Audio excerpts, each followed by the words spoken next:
femenino como masculino, ¿ya? Y ahí abordamos casi todos los temas que corresponden a esta parte. Bien, vamos a inclinar nuestros rostros y vamos a orar. Oh amado Padre de los cielos, te damos gracias, Dios, por tus cuidados. Estamos ya vísperas de tu santo sábado y queremos que tú nos acompañes, oh Dios, y nos permitas estar en paz, ¿no? Permite que el conocimiento nuevamente sea usado en su momento. Haz que nuestra mente esté motivada, que podamos entender, o en todo caso, Señor, poder ir avanzando en este camino de como médicos, ¿no? Agradecemos, Señor, todo esto en el sagrado nombre de tu Hijo amado Jesús. Amén. Bien, doctores, vamos a ver un poquito que las funciones gonadales son simples en realidad, ¿no? Yo pienso de que la parte del sistema reproductor que vendría a ser dirigido mucho por la especialidad como ginecobstetricia, para lo que es manejo de las patologías de las enfermedades funcionales gonadales femeninas y dentro de lo que es la urología, el estudio también de las funciones gonadales masculinas, ¿no? Eh, pero es simple las funciones, ¿no? Básicamente uno es formación de gametos, ¿no? Que es la parte de la reproducción, ¿no? Formar los gametos. En caso de los varones, eh, básicamente tendremos los espermatozoides y en caso de las mujeres, básicamente la parte de los óvulos, ¿no? Y la hormogénesis, de hecho, que sí, necesito que mi funcionalidad hormonal sea la más óptima para que se genere una reproducción adecuada, ¿no? Y no haya infertilidad. Entonces,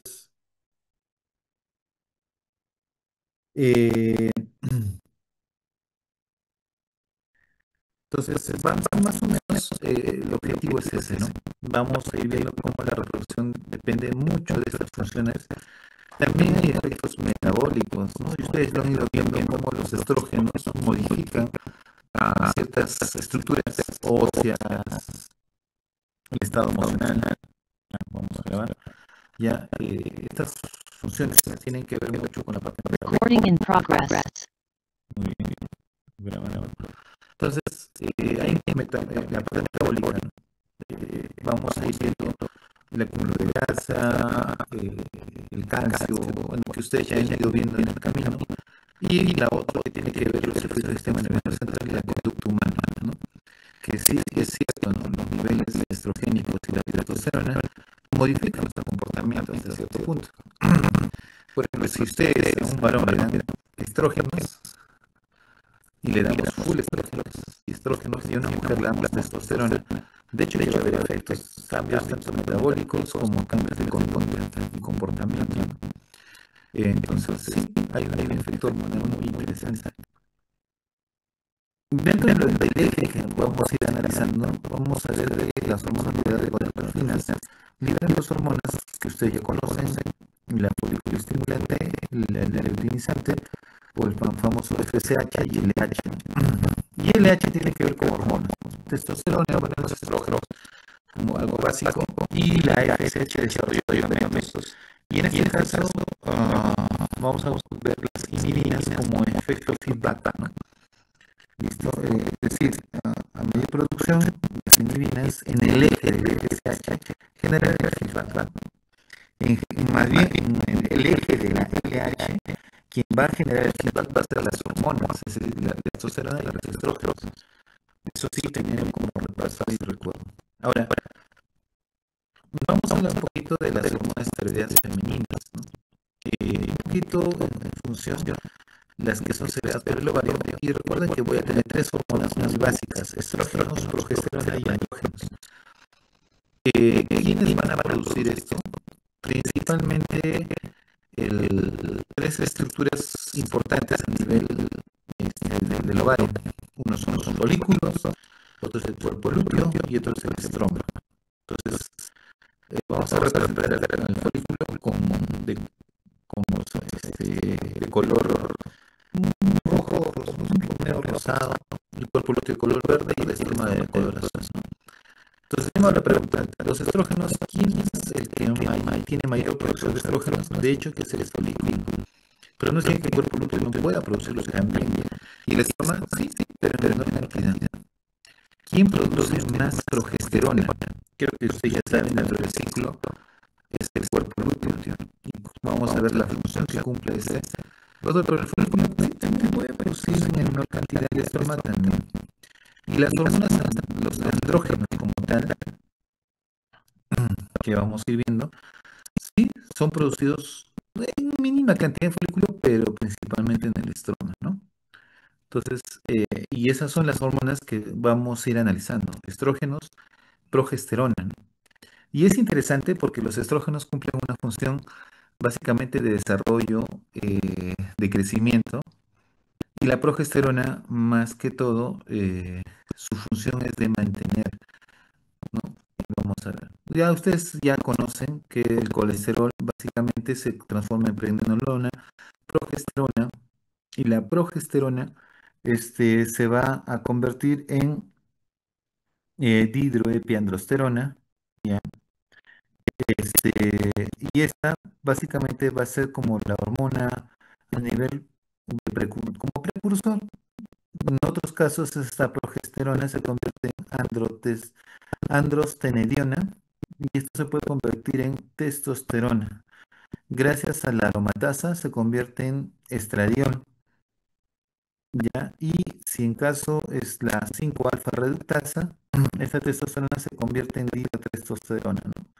La famosa dihidrotestosterona. La aromatasa lo va a convertir en estradiol, ¿no? Esas es básicamente las conversiones que vamos a ver. Entonces empezamos por la primera hormona que se llama estrógeno. ¿Cuál es su función? Estimular al ovario. ¿Para qué? Para que produzca, madure y libere el óvulo, ¿no? Básicamente crecimiento folicular, ¿no? Entonces, produzca, libere, madure y libere el óvulo, ¿no?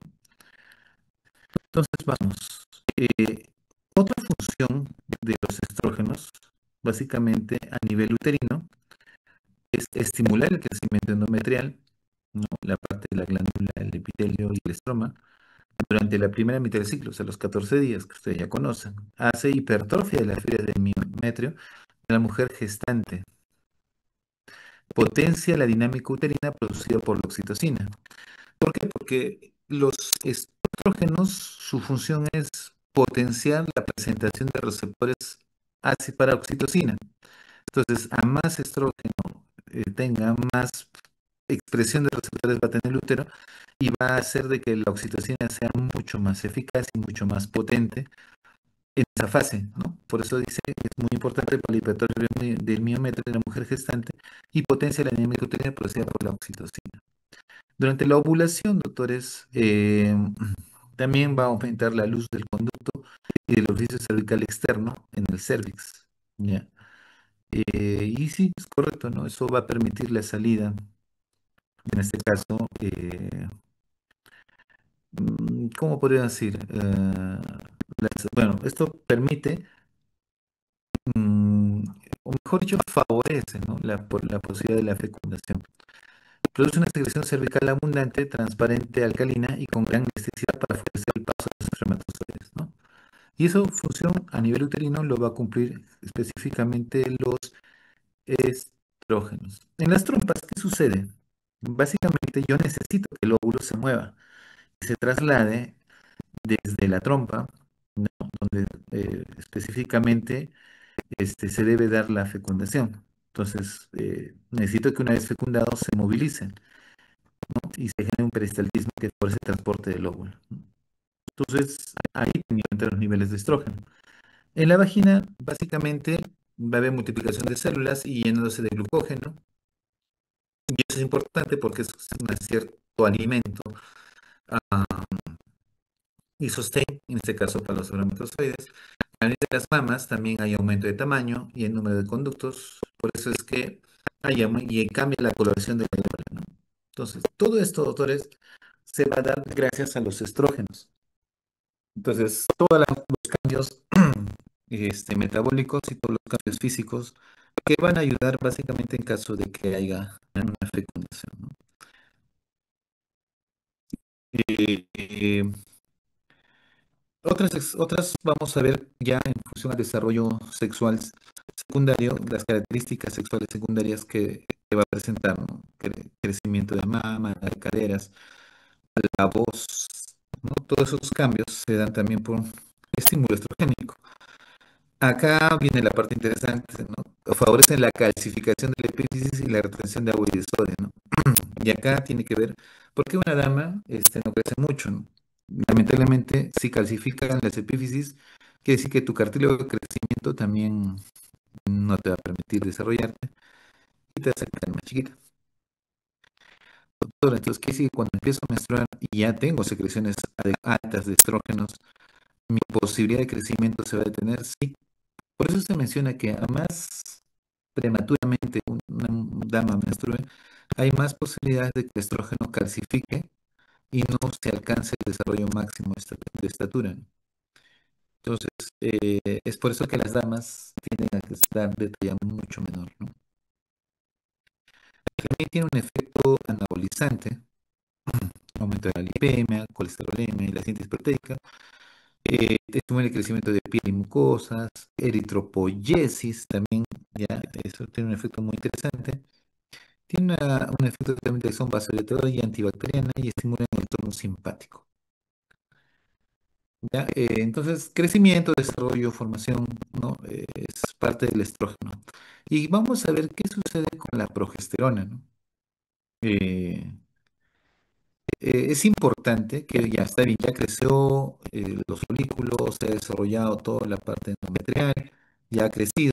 Entonces, viene la siguiente pregunta, ¿ya? Si en caso hubiese fecundación, yo necesito que ahora todo lo que se ha preparado permita mantener al huevo fecundado y le permite desarrollarse, ¿no?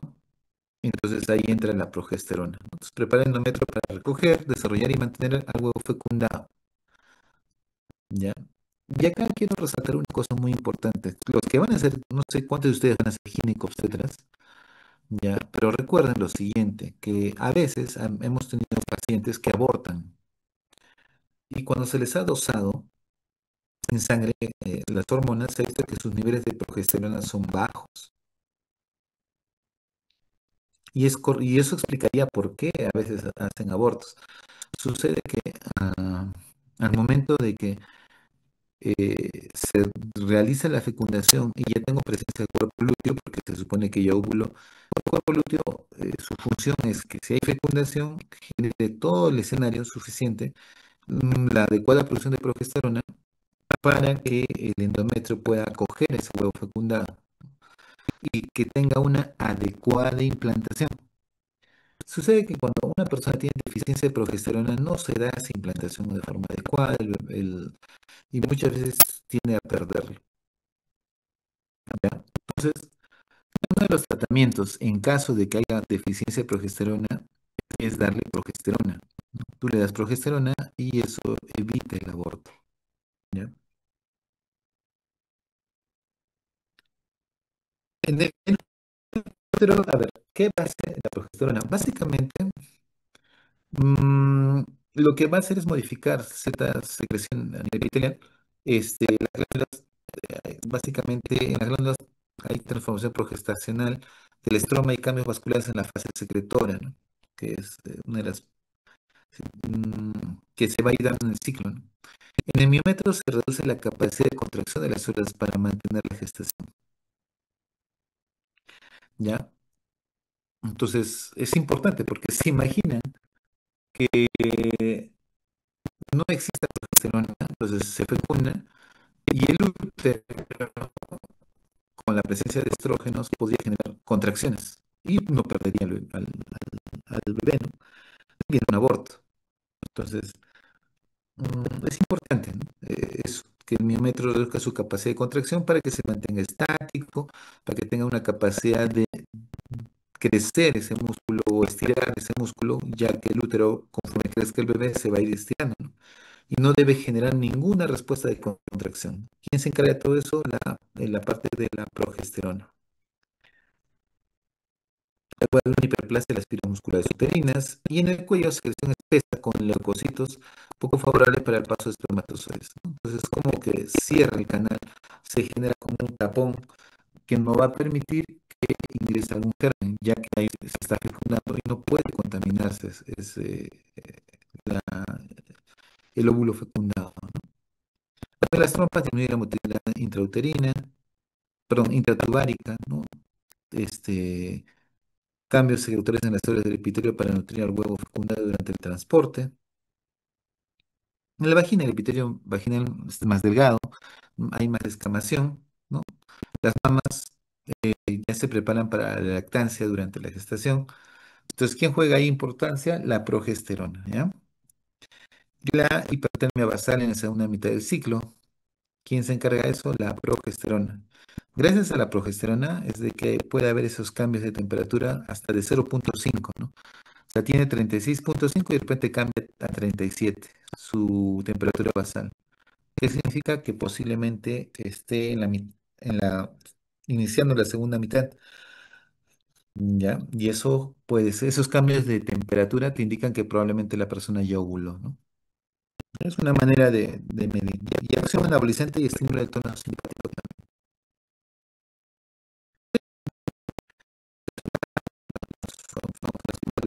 Básicamente, una nivel con atrofinas, se secreta el crecimiento folicular, gracias a la elevación del LH se produce la ovulación, ¿sí? Y esto básicamente, este cuerpo lúteo, su función es producir progesterona, también produce estrógenos, pero principalmente progesterona. Y bueno, acá vemos un cuerpo amarillo en degeneración, ¿no? La primera fase del ciclo y la segunda fase, ¿no? Fase proliferativa y la fase secretoria.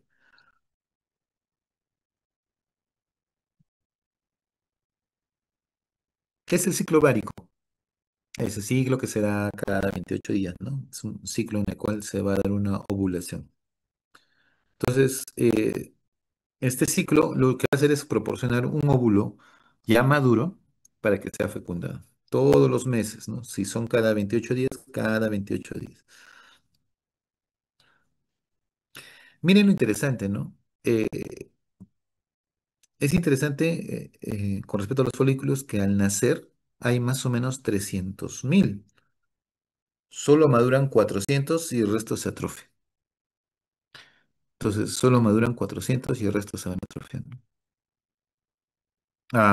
El ciclo empieza desde el primer día de la menstruación hasta hasta el primer día de la siguiente, ¿no? Entonces, ¿cuánto tiempo suele dar? 28 a 30 días, pero eso es muy diferente cada dama, ¿no? Entonces, primera fase, maduración del folículo y segunda fase, cuerpo lúteo con predominio de progesterona. Ya está. Ahora, ¿el ciclo endometrial tiene que ver mucho con la parte hormonal? Sí, es verdad. Entonces, yo tengo la parte folicular, que por estradiol, proliferativa,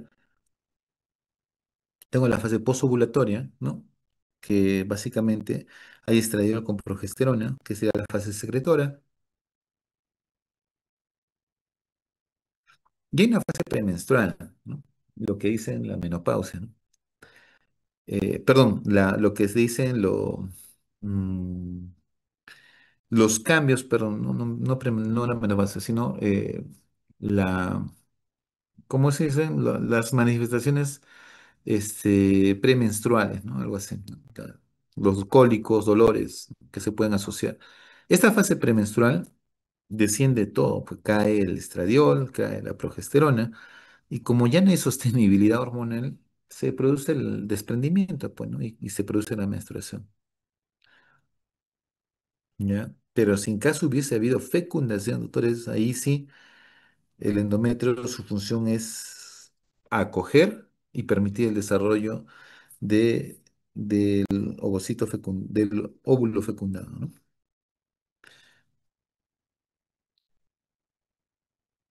Ujú.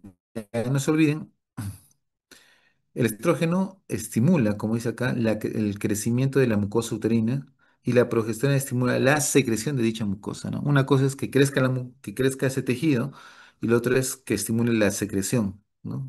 De ese tejido para que secrete sustancias, básicamente, ¿no? Miren, acá tengo la parte estrogénica y acá tengo la parte de la progesterona, ¿no?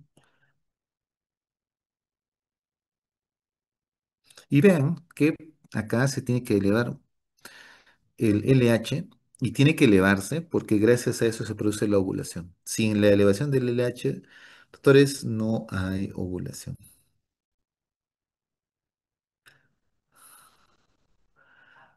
Bueno, acá igual lo mismo que hemos tocado, el ciclo ovárico, ¿no?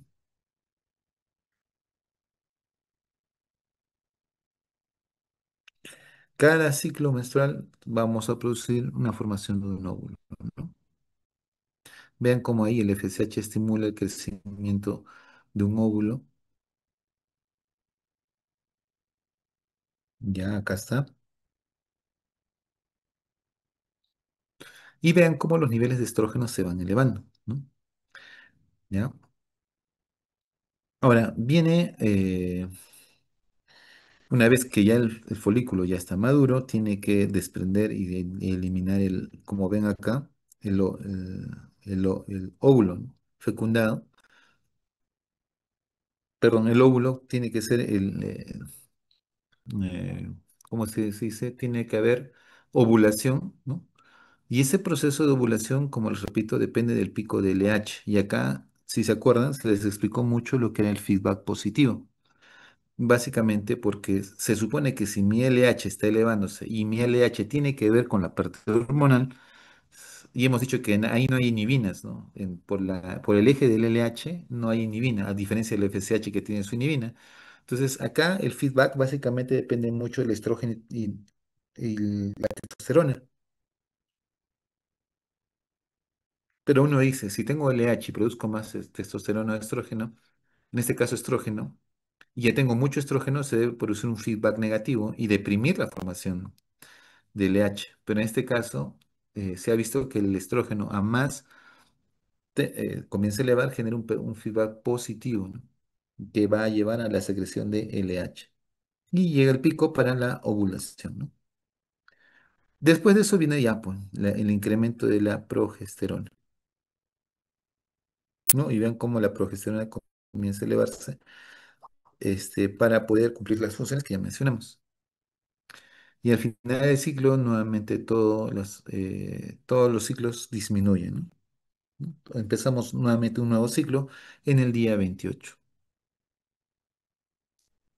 Entonces, no se olviden, los estrógenos, desde un punto de vista de la función reproductoria y sexual, también tiene que ver con la parte ósea y la parte cardiovascular. Por eso es que no les da infartos o es disminuido el índice de infartos en mujeres hasta que dejan de menstruar. Y otra función de básicamente los estrógenos, el solistema es manteniendo, mantenimiento del esqueleto, ¿no? Ayuda mucho. Por eso es que mientras haya buenos niveles de estrógenos y alimentación, la descalcificación no debe ser tan marcada, ¿no? Y bueno, la función reproductora y sexual, caracteres sexuales secundarios, maduración y liberación del ovocito y crecimiento del endometrio, ¿no? Ven, ahí está, listo. Pueden observar ahí cómo los folículos van desarrollándose. Vamos a ver un poquito cómo es el ovario adulto. Tiene una médula, que es el estroma y células intersticiales, y la teca. La corteza es el epitelio germinal y folículo, la parte de los folículos. Y bueno, pueden ver las células foliculares, que son los gametos, los tecales y la granulosa. Ya, eso básicamente por la parte histológica que ustedes ya conocen.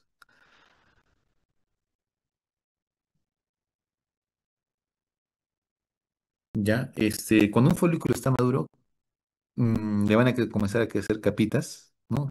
Son células de la granulosa. Se produce una diferenciación celular entre células de las granulosas y el estroma circulante, que constituirá la teca, ¿no? Y la teca, como ustedes ya saben, se divide en interna y externa. La interna, de hecho, que tiene que estar muy vascularizada y rica en hormonas, y la externa, básicamente, es de sostén. ¿Ya? No se olviden, y repito, que el desarrollo de los folículos depende de las hormonas gonadotróficas FSH y LH. ¿Ya? Bueno, ahí vemos al ovocito, ¿ya? Al ovocito. de un folículo ovárico en crecimiento? A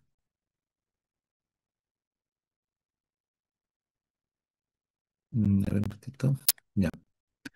Entonces, ustedes dicen que es el folículo de Graf, ¿no? No lo voy a mencionar.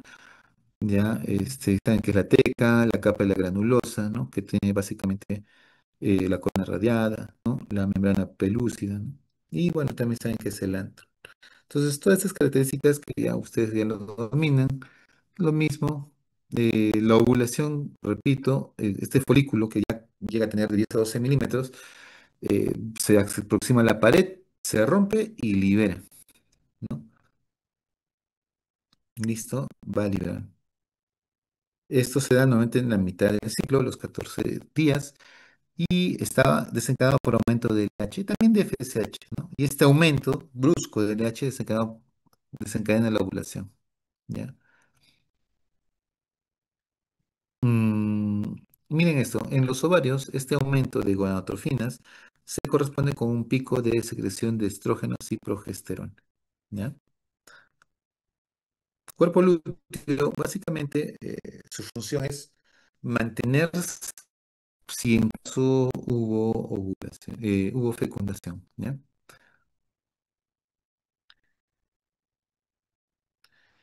¿Cuándo se va a producir un cuerpo lúteo? Básicamente cuando hay un aumento de la progesterona y una disminución del LH y FSH, ¿no? Entonces, esta parte creo que ustedes ya lo conocen, la parte de proliferación, engrosamiento de la teca interna, vascularización, madurez del cuerpo lúteo, y este va a convertir en un término que ustedes ya deben saber, que es el cuerpo lúteo gravídico, ¿ya? Porque ya no es lo mismo un cuerpo lúteo, una persona que fecundó, ¿no? Y otra persona que no.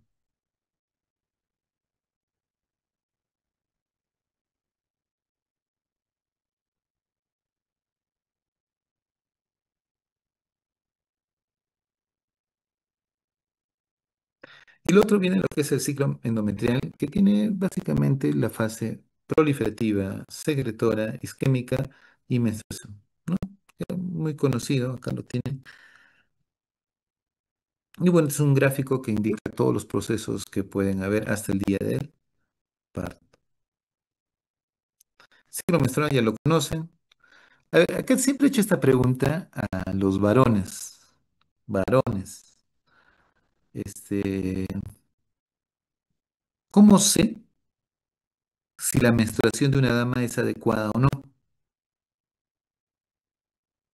Varones. ¿Qué se debe preguntar? Las damas no digan nada, por si acaso, solamente es para los varones para ver qué tanto conocen una dama. ¿Cómo yo sé que el ciclo o la cantidad que está menstruando esta dama es adecuada o no? ¿Qué harían? Preguntamos la consistencia. ¿Qué? No te escuché, Jeremy. ¿Qué? ¿Preguntan qué? Preguntamos la consistencia. La consistencia. Ah, damas, ¿ustedes verifican la consistencia de lo que muestra? O, o sea, pero ¿cómo yo sé? O sea, la pregunta es cómo yo sé que están menstruando extremadamente mucho o de repente han menstruado muy poco, ¿no? Ah, No es que porque las damas estén con su medidora, no están midiendo. ¿Ah? menstrua la misma cantidad siempre. Ah, más o menos la misma cantidad. Ya, pero ¿cómo comparamos? ¿Cómo le preguntarías a una dama si, o sea, cómo yo me aseguro de que una dama ha menstruado adecuadamente? La cantidad me refiero, ¿no? De hecho que los días pueden ser de 2 a 8 días, pero normalmente las damas suelen menstruar entre 2 a 5 días promedio, ¿no? 3 a 5 días en algunas sería el Ah, promedio. lo miden ¿Ah? con sus toallitas, lo miden con sus toallitas. Muy bien, ahí está, muy bien, Jeremy, ya la estoy. Entonces, ustedes como buenos varones deben saber cuántas toallitas usa una dama el primer día de menstruación, el segundo y el tercero. Porque como médicos van a tener que preguntar a su paciente y decir si su menstruación es adecuada o no. No le preguntamos en cantidad, sino cuántas toallas higiénicas ha usado. Entonces, ¿cuánto usa? Damas, no les ayuden. ¿Cuántas más o menos usa una dama en su primer día y segundo día promedio?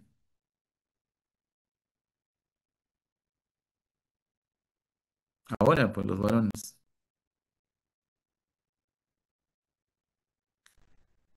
¿Algún varón?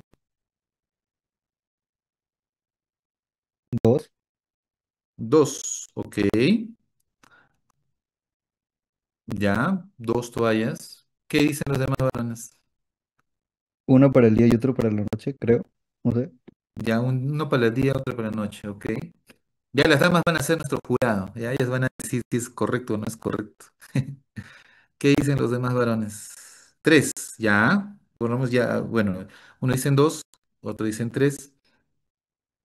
Entonces surge la pregunta, ¿cuándo es normal? ¿Qué pasa si una dama te dice, doctor, yo tengo cinco toallas en el día? Otra dama te dice, no, yo he hecho ocho. Otra dama te dice, he hecho cuatro. Entonces también tenemos que saber cuánto es lo normal, ¿no? Que debería ser promedio los primeros días, ¿no? Muy bien, tres, dos. Importante, ¿ah? Ya tienen que saber. A ver, damas, respóndanle a los varones. Promedio, ¿cuánto es la cantidad de toallas que se usa en un día? Pueden escribir si desean. Tres o cuatro, doctor. Seis, diez Ya, ok. adelante. Unos dicen de 3 a 5, ¿no? Promedio, ¿no? Claro, 4, póngale como término medio, ¿no? Pero ese es el uso promedio, ¿no? Ajá, 4 pongan como término medio, ¿no? O sea, no es 2. 3 sería muy... No, normalmente es de 3 a 5, yo diría, ¿no? Es el rango que pueden usar, pero promedio 4, ¿no? 5 en algunos casos, ¿ya? Pero si viene una paciente y dice, doctor, he usado 8 toallas, de hecho que ya estamos hablando de un aumento en el sangrado, ¿no? Esos datos varones tienen que saber, ¿ya? Es importante saberlo, ¿ya? Y cuánto tiempo dura el ciclo que tienen cada una de las damas. Fija para el examen. Ah, puede ser, puede ser. Ya, entonces, normalmente el ciclo dura de 21 a 35 días. La mayoría de personas son 28 días, pero hay personas que son irregulares, ¿no? Se prende desde la pubertad hasta la menopausia, ¿no? Excepto va a haber amenorreas que se dan en el embarazo y la lactancia, ¿no? Que son la parte... Profesor, disculpe, Sí, una pregunta. sí. ¿Y cómo se le dice cuando hay mucho? O sea, ¿cuál es el término? No, hay mucho de eso. Ah, hipermenorrea. Hipermenorrea se llama eso. Ya, o sea, excesivamente están menstruando, ¿no? Y las mujeres que tienen hipermenorrea no es normal. O es hormonal o es estructural. Si es hormonal, hay que ver qué está pasando, ¿no? Porque hay una rápida eliminación, ¿no? Puede ser alguna desbalance entre progesterona, la parte estrogénica o progestágena, pero la otra causa es estructural. Por ejemplo, yo tengo pacientes que vienen y tienen hipermenorreas que llenan hasta 10 toallitas al día, ¿no? 10. Y claro, se vuelven anémicas, ¿no? Con el tiempo, pero es porque tienen miomas, por ejemplo, ¿no? Y tienen miomas que son básicamente submucosos, o sea, o que son de la parte de la mucosa. Y esos sangran como no imaginan. Entonces, ¿cuál es el tratamiento? Operarlos, ¿no? Y se saca esos miomas y baja el sangrado, ¿no? Entonces, hay siempre una hipermenorrea, hay que evaluar qué está pasando. O es hormonal el problema o es estructural, ¿no? ¿Ya? Hipermenorrea. Ahora, el flujo menstrual dura entre 2 a 8 días, promedio más o menos entre 3 hasta 4 5 días ya con gotitas, ¿no? Como diríamos. Entonces, importante que sepan esto, ¿ya? Es importante porque les va a ayudar mucho cuando hagan semio, ¿no? Una dama se le pregunta, ¿y cuántas toallas higiénicas ustedes? Pregunten si ha usado métodos anticonceptivos porque también eso modifica el ciclo menstrual, ¿no? Hay métodos anticonceptivos que te quitan todo el ciclo y no menstrua la dama, ¿no? Bien, recuerden que la composición del flujo menstrual tiene agua, hematíes, leucocitos, células del tejido endometrial, moco del cuello uterino, descamación vaginal y prostaglandinas, ¿no? Todo eso contiene la parte de la secreción, ¿no? Bueno, acá lo mismo que ya hemos tocado, ustedes ya conocen la zona glomerular, fascicular y reticular de la parte de, eh, de la parte adrenal, ¿no? Eso también ya lo mencionamos al comienzo, ¿no? De la aromatasa que se necesita para que la testosterona se convierta en estradiol y la 5-alfa reductasa para que esta testosterona se pueda convertir en dihidrotestosterona, ¿no? Lo mismo, LH básicamente tiene que ver con la producción a nivel de la técnica interna de lo que es la androstenediona y el FSH básicamente vamos a ver qué va a ver con el desarrollo y crecimiento específicamente ah, gonadal, ¿no? No gonadal, sino de la espermatozoide en caso de varones o óvulos en caso de las mujeres, ¿no? Aquí tenemos los feedback que mencionamos, ¿no? Eso también ya lo hemos tocado. Vamos a ver, doctores, qué tiene que ver ah, el climaterio y la menopausia, ¿no? Lamentablemente, conforme pasan los años, los óvulos que va uno, o la mujer que va a tener su ciclo menstrual va ovulando, esos óvulos iniciales son de poca agresión, de poco estrés o de poco procesos inflamatorios, infecciosos que podría haber, que podrían lesionar el funcionamiento adecuado ¿cómo le podría decir? El crecimiento adecuado y la protección adecuada que tienen estos ovocitos que van a ser justamente para la fecundación. Pero conforme pasan los años, hay factores como enfermedades, por ejemplo, la papera, que también puede generar problemas, o infecciones virales, ah, o radiaciones, ¿no? Por ejemplo, muchas veces la radiación para el personal de salud, por ejemplo, que se da mucho en los hospitales, podría modificar la estructura de estos ovocitos y generar envejecimiento o que ya no pueda funcionar adecuadamente, ¿no? Y eso implica no embarazarse. Es por eso que conforme pasan los años, esa calidad de ovocitos va disminuyendo en cantidad también, ¿no? Entonces, esta disminución progresiva de la producción hormonal ovárica, que significa atresia folicular, es la que va a dar origen básicamente a lo que llamamos nosotros menopausia. Eh, Muchas veces también vamos a ver que hay un predominio de andrógenos suprarrenales sobre estrógenos y eso también en algunas mujeres les puede producir lo que llamamos hirsutismo. No sé si hay damas que les comienza a crecer vello en la cara, ¿no? O pelitos en la cara, ¿no? Entonces lo llamamos hirsutismo.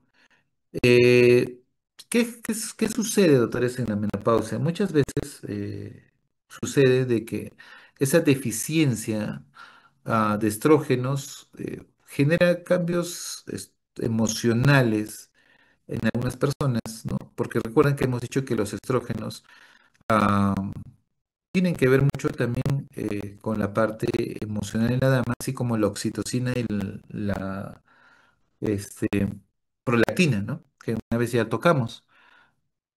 Sucede que cuando ya no hay estrógenos, la paciente comienza a sentir sofocos, insomnios, cambios de carácter, atrofia mamaria, atrofia vaginal, disminución de secreción y osteoporosis. O sea, toda la función del estrógeno desapareció, pero no es que sea algo brusco, porque se acuerda que se les mencionó que la glándula suprarrenal puede asumir ese rol también secretando hormonas como la dihidroepialdosterona, que al final, siguiendo el ciclo, podría formar testosterona y en el nivel periférico poder convertirse en estrógenos. Y eso por lo menos ayudaría mucho a que ese corte brusco que el ovario va a hacer por su atresia no genere trastornos muy, muy fuertes. Pero algunas personas no tienen buena secreción estrogénica o androgénica, perdón, a nivel suprarrenal. Y ellos sí van a tener mucha deficiencia y muchos cambios bruscos hormonales. Ahí hablaremos de una menopausa ya marcada, ¿no? Pero normalmente no. Entonces, tiene que ver mucho con la parte emocional, ¿no? Muchas personas, damas, tienen muchos problemas emocionales y lo van a achacar a la menopausia, pero probablemente ya tenían los problemas antes. ¿sí? O sea, no es, no todas las que llegan a menopausia han tenido esos problemas emocionales, cambios de carácter, como muchas veces se ha descrito. Y hay una teoría muy interesante. Pregunten, por ejemplo, a sus abuelas, ¿ya? Si aún siguen vivas, pregúntenles si ellas sufrieron de menopausia. Y se van a dar cuenta que las personas antiguas, ellos dicen, ¿qué es eso? No, que cuando sí, yo dejé de menstruar, mi vida era normal, ¿no? O sea, la población antigua no sentía molestias o no sentían ese cambio, ¿no? Dejar de menstruar, dejaban de menstruar. Realmente habría cambios sutiles, pero no le tomaban la importancia de vida y de normal, ¿no? Pero las siguientes generaciones ya no. Dejan de menstruar y ya, lo primero que dicen, ya va a venir mi cambio de carácter, mi mal humor, no. Entonces es como que hay un condicionamiento psicológico, ¿no? Que es muy curioso. Ahora, las mujeres que tuvieron una menopausia y tuvieron cambios hormonales muy bruscos, de hecho que las siguientes generaciones les va a pasar lo mismo. Pero si abuela le pasó normal, entonces quiere decir que no hay una herencia tampoco como para que le dé una menopausia así tan brusca a la siguiente generación, ¿no? Entonces hay una teoría que dice que ya se está sobreexpresando o se está asociando la menopausia con problemas emocionales, pero esos problemas emocionales no es por la menopausia, sino que ya lo han tenido, pero lo quieren asociar con la menopausia, ¿no? Cambios endocrinos, básicamente endocrinos, descenso de estrógenos y progesterona, aumento de los dos de gonadotropina, ¿no? En ocasiones ciclos ovulatorios, ¿no? ¿Verdad? Dejan de menstruar y a veces dejan de menstruar y pasa 3 meses y una última menstruación de otros 3 meses, 2 meses, vuelven a menstruar y hasta que desaparece totalmente.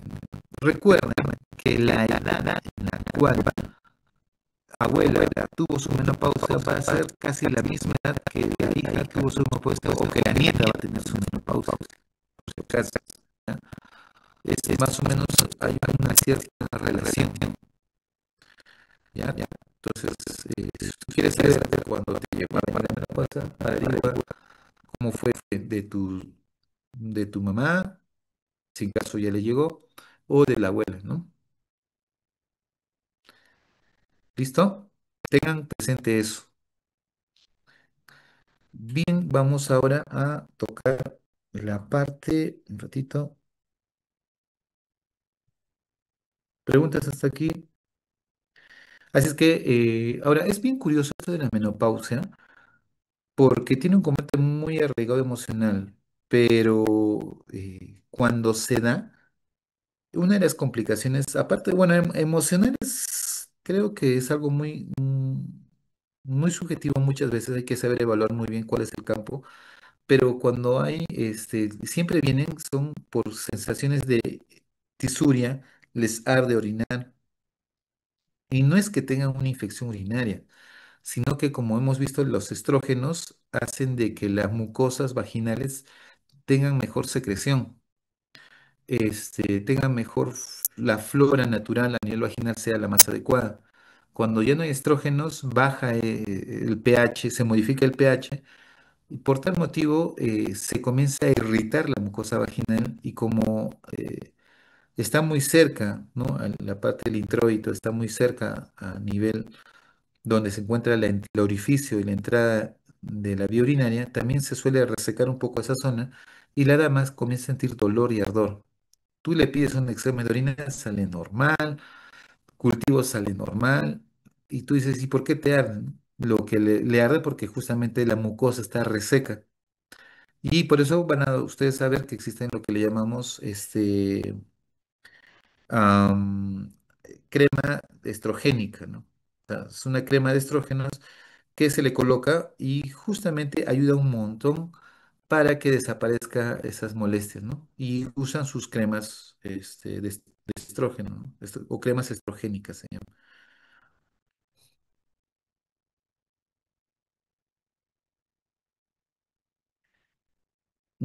Bien, ahora sí, creo que sí se ve.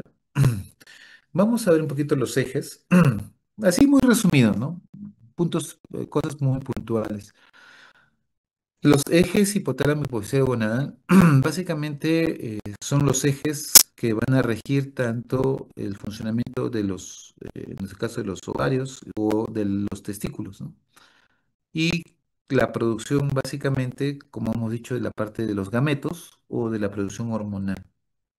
Entonces vamos en forma, como diríamos, uy,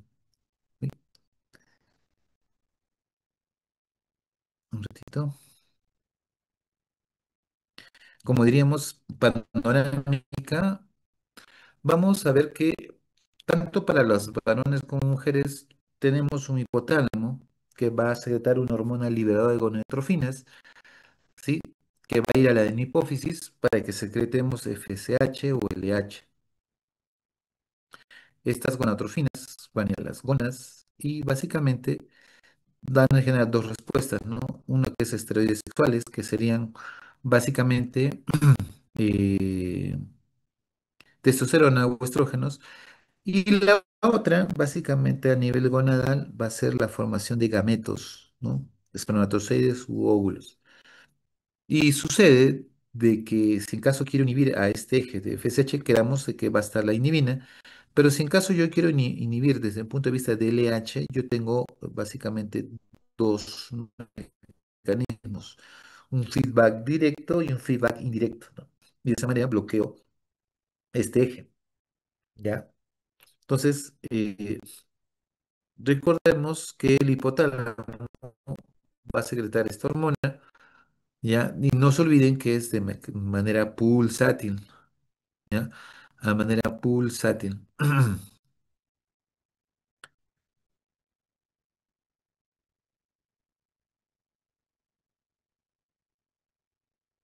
Muy bien.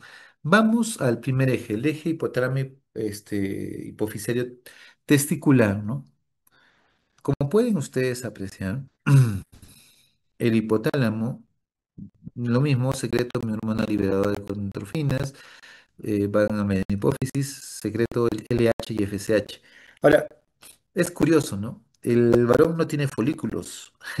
Entonces, un varón que tenga hormona, el famoso FSH, o sea, que tenga hormona folículo estimulante, ¿no? ¿Qué folículos tenemos nosotros, los varones?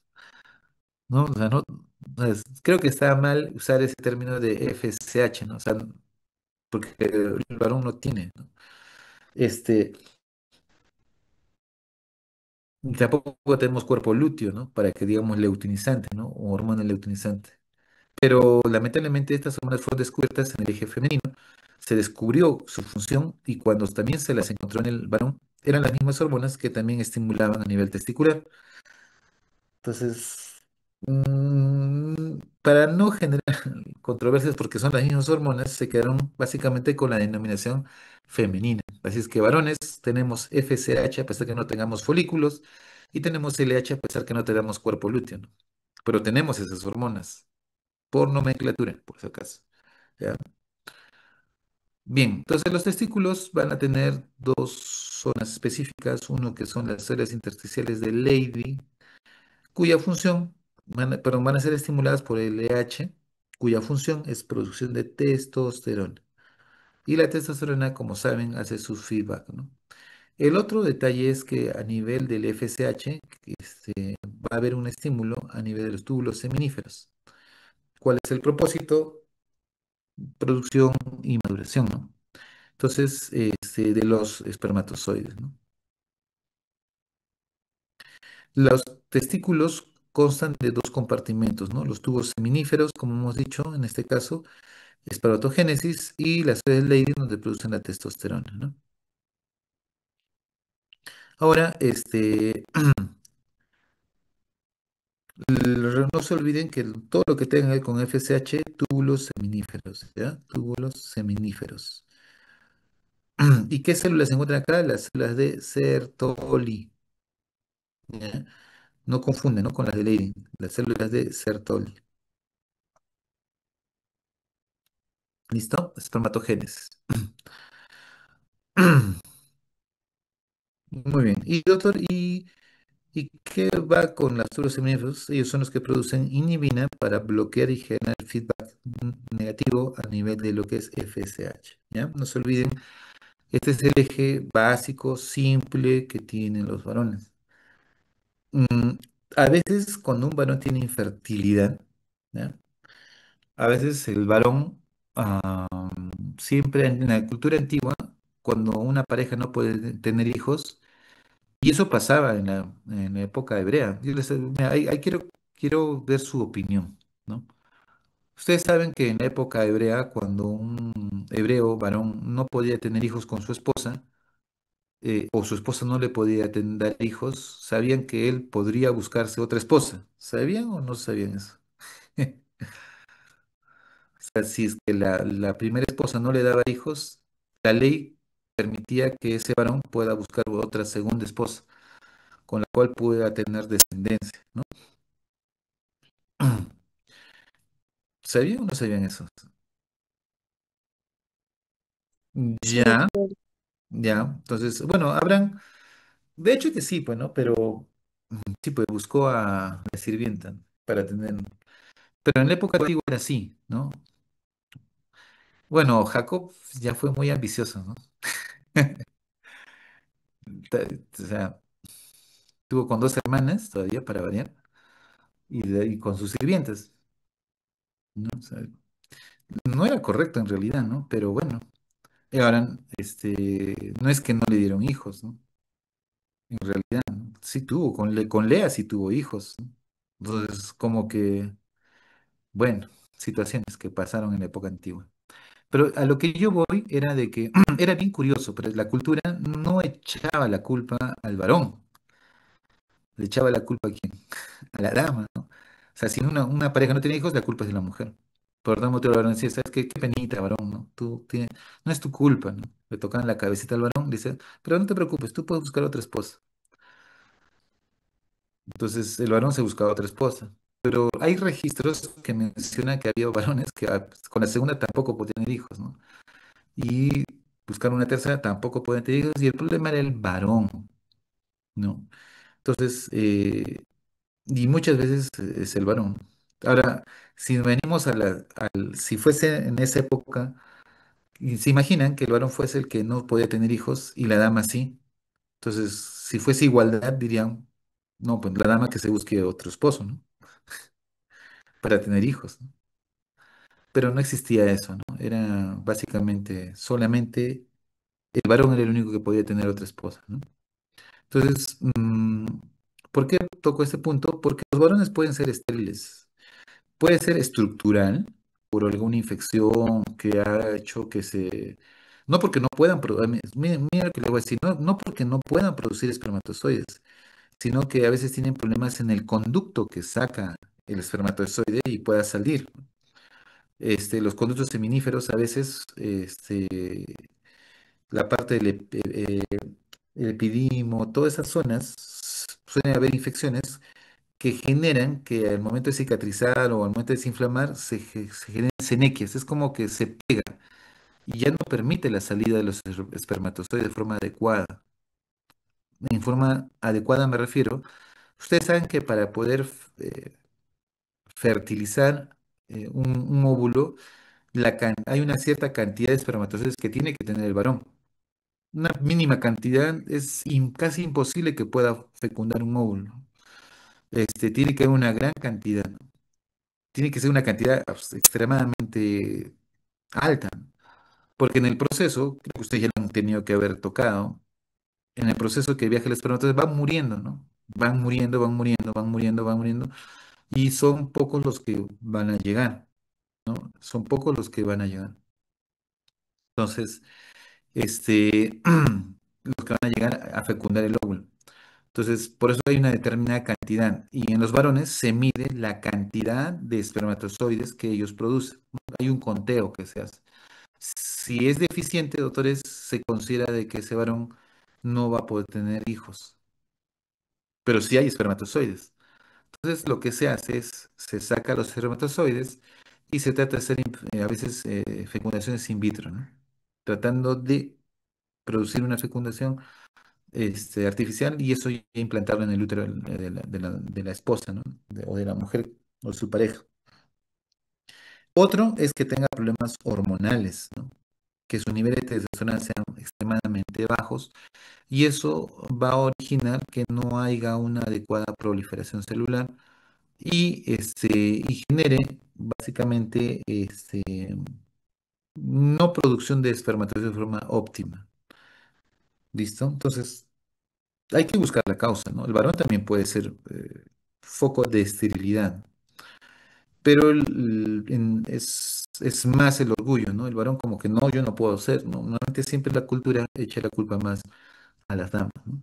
Entonces, tener presente estos ejes, ¿no? Porque puedo tener deficiencia de hormona liberada de gonadotrofinas, voy a tener esterilidad, puedo tener deficiencia de secreción de FSH, que significa no producción de espermatozoides, que también puede ser otro problema, o tengo deficiencia de LH, que también cuando baja el nivel de testosterona tampoco se puede generar mucha fertilidad.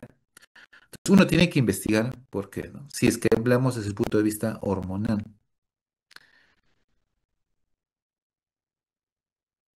Entonces, no se olviden las funciones básicamente, testosterona, crecimiento de masa muscular, fuerza, incremento de la densidad ósea, ¿no? Estimulación de crecimiento longitudinal. Esa es nuestra ventaja. Mientras el estrógeno hace de que calcifique rápido sus huesos y en los casos de los varones no. La testosterona hace que crezcamos más todavía, ¿ya? Por si acaso. Esa es nuestra ventaja, ¿no? De los varones. Por eso crecemos un poquito más, ¿ya? Y básicamente porque funcionalmente tenemos más masa muscular y en teoría el varón es quien protege el hogar y protege la dama, ¿no? Entonces, de hecho que nuestra contextura debe ser diferente. También testosterona maduración de los órganos sexuales, particularmente el pene y la formación del escroto en el feto, ya después del nacimiento. También vamos a ver que interviene en la parte de la pubertad, la voz, a cuántos no les ha salido gallos, ¿no? Cuando cantaban, ¿no les ha pasado? Que cantaban y después gallitos por todo lado, ya, de la barba, caracteres sexuales, ¿listo? Secundarios. Pero miren esto de acá. Esto que les voy a mencionar es algo que ha habido muchos juicios, y eso quiero que lo entiendan, ¿no? Hubo un caso, doctores, de un recluso que mató a su esposa, que era no, no mató a su esposa, creo que agredió a su esposa, la golpeó al vecino, a sus hermanos, o sea, era agresivo, ¿ya? Y lo llevaron a la cárcel, ¿no?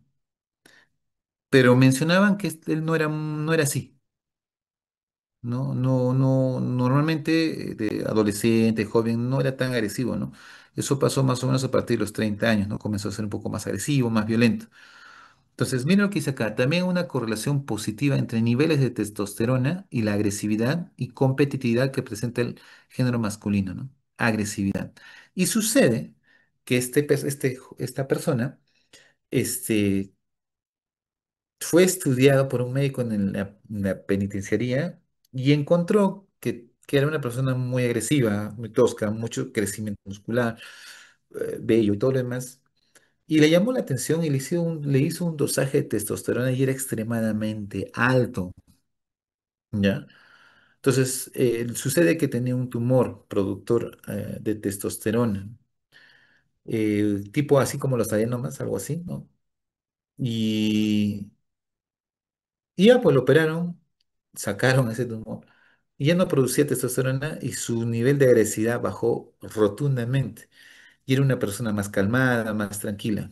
Pregunta, ¿esta persona merece estar en la cárcel, sí o no? Golpeó a su esposa, golpeó a su hermano, golpeó al vecino. ¿Debería o no?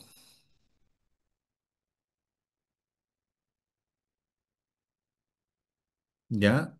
Lenny dice, no, todo es hormonal. Claro, es que en realidad su comportamiento, sí, dice Dar libertad condicional a ver si realmente cambió. Está bien, está bien. Este, bueno, esa respuesta fue interesante, ¿no? Un tiempo corto, hay que probar si realmente cambió. Realmente sí cambió. Cuando se encuentra, por ejemplo, eso es un atenuante, ¿no? Y demostraron, y sí, le dieron libertad, ¿no? Porque su comportamiento no cambió porque él quería, sino era por niveles elevados de testosterona. Y hay casos que se van a dar, que ustedes algún día van a enfrentar, y de repente esa persona tiene una excesiva secreción de testosterona. Y eso también pasa con los que son luchadores. Muchas personas que son luchadores, fisiculturistas o los que trabajan, se colocan a veces derivados de testosterona y para incrementar su fuerza y se ponen más agresivos, pero también pierden capacidad de racionalizar, o sea, su capacidad de pensar y de decir que es bueno o malo también se va distorsionando. ¿Listo? Entonces, está bien tener niveles de testosterona adecuados, sí, pero no en exceso, ¿no? Entonces, a veces las personas que se dedican exclusivamente a lo que es fuerza muscular, todo eso, incrementan su nivel de testosterona y sí, se pueden volver más agresivos, ¿no? Y eso puede también tener problemas a futuro. Pero bueno, recordemos, la testosterona es muy importante, sí, como varones, pero conforme pasan los años, doctores, va disminuyendo nuestra producción y vamos perdiendo agresividad, vamos perdiendo fuerza muscular, y eso es porque los niveles de testosterona van bajando, ¿no? Y llegamos así como la mujer tiene menopausia, el varón tiene su andropausia, ¿no? No es tan severo como en las damas, pero sí, también hay cambios. Es bien curioso, ¿no? Son varones que de repente eran muy agresivos, se vuelven muy sentimentales, extremadamente sentimentales. Es como que a un varón le estás le quitaste la testosterona y se vuelven mucho más sentimentales. Pero bueno, células de Leydig creo que está claro, ya lo hemos mencionado, y la sede de Sertoli, ¿no? Y por último,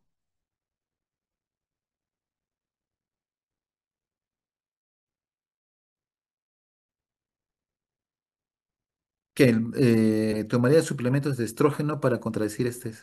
Ah, si un varón tiene deficiencia de testosterona, tomar suplementos de estrógeno. Sí, existe como terapia, eh, pero recuerden que todavía tenemos nuestra glándula suprarrenal, ¿no? Si nuestra glándula suprarrenal es óptima, funciona adecuadamente, no necesitamos suplementos de testosterona. Ahora, ¿qué sucede? Sucede de que está bien, por ejemplo, imagínense que al abuelito, ya tengo una persona que tiene 60 años y llegó a su andropausia. Y yo digo, pucha, yo he estudiado medicina, el doctor me ha enseñado que hay deficiencia de testosterona, yo no quiero que mi abuelito le voy a dar suplemento. Y sí, le vas a ayudar, pero su organismo ya no va a aguantar ese desarrollo muscular como cuando era más joven. Y puede que tú lleves a esa persona anciana a tener ya problemas de sobreesfuerzo o sus células se puedan sobreexigir y pueda tener un infarto. Y así como la hormona de crecimiento, que sea como suplementos, también con testosterona hubo problemas, ¿no?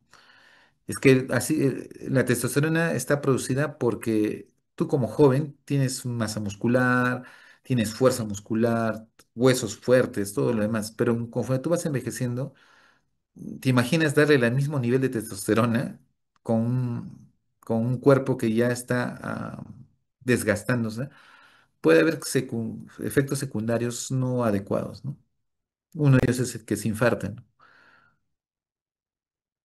Bien, entonces, y por último, vamos a ver el eje hipotálamo hipofisario ovárico. Esa sí la conocen ustedes, es clásica, clásica, ¿no? Miren, hipotálamo, hormona que liberada de gonadotrofinas, amiadina-hipófisis, FSH, LH. Va a mi ovario, ¿no? Los dos, ¿y qué va a generar? Mayor producción de estradiol. Este estradiol va a ser mayor sensibilidad de los folículos, ¿a quién? A la hormona folículo estimulante. ¿Ya? Entonces, y eso es bueno, porque esto va a permitir de que cuando mi FSH vaya a actuar, actúe en función al crecimiento de los folículos. ¿Y esto qué va a generar? Mayor estradiol, ¿no? Entonces, y ese estradiol es el que básicamente yo necesito para producir un feedback positivo a nivel de la adenohipófisis para que incremente la secreción de que de LH. Y ese pico de LH que va a llegar a mi ovario va a producir que ovules. Esta ovulación básicamente va a permitir de que el folículo que va a quedar se convierta en cuerpo lúteo y genere progesterona y estradiol. Si se dan cuenta, siempre obtenemos estradiol. Pero estos dos van a generar, ahora sí, un feedback básicamente negativo, ¿no? Que va a regular, principalmente el estradiol, que va a regular si el hipotálamo secreta o no. Si en este caso, si es un feedback negativo, como ya tengo estradiol y progesterona, le va a hacer un feedback negativo y disminuye mi secreción de LH y FSH a nivel global. Y eso significa que va a regresar a mi cuerpo lúteo, ¿no? Disminuye su tamaño y eso va a hacer de que baje mi nivel de estradiol y progesterona y se genera un feedback, ¿no? ¿Listo? Este es el ciclo clásico, ¿no? De la fase secretora hasta aquí. Y el día uno viene la fase menstrual, ¿no? Ya, acá está el ciclo completito. La ovulación, no se olviden, es el día 14.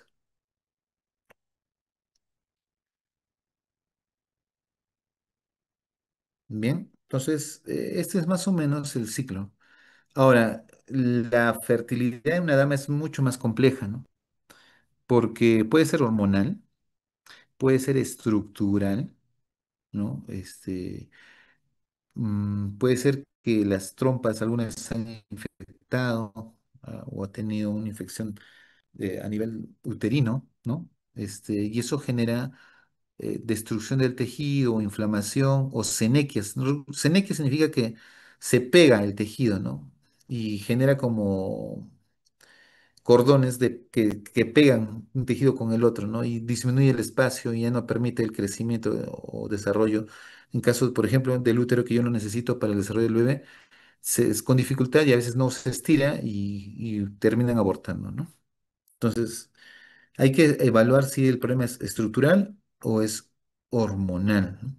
Por eso toda dama tiene que pedirle FSH, LH y estrógenos, por lo menos mínimo esos tres elementos. Su función de los estrógenos, creo que ya lo hemos mencionado, ¿sí? Ya lo hemos tocado. La progesterona básicamente está involucrada en el ciclo menstrual femenino, el embarazo, no se olviden, gestación, ¿ya? Y la embriogénesis de los humanos, ¿no? Preparan al endometrio para la implantación, y bueno, y permite que se mantenga el embarazo, ¿no? Por eso que, repito, cuando hay amenazas de aborto y la causa es deficiencia de progesterona, se les inyecta progesterona y eso hace que se implante mejor y ya no venga el aborto, ¿no? Entonces, a veces en la ecografía se ve desprendimiento del saquito gestacional y eso ya te indica deficiencia de progesterona muchas veces, ¿sí? Bien, bien, doctores, espero esté claro. Ya ustedes han hecho la parte, ustedes deben saber más que yo todavía la parte de fisio del reproductor, ¿no? Ya, ustedes son los expertos ahí. Bien, doctores, entonces nos vemos el día lunes, que es su examen escrito. Ya entre a todo lo que hemos tocado, ya no llores, Jeremy, ya tienen que llegar a ese examen. Y creo que el día también van a dar su examen práctico.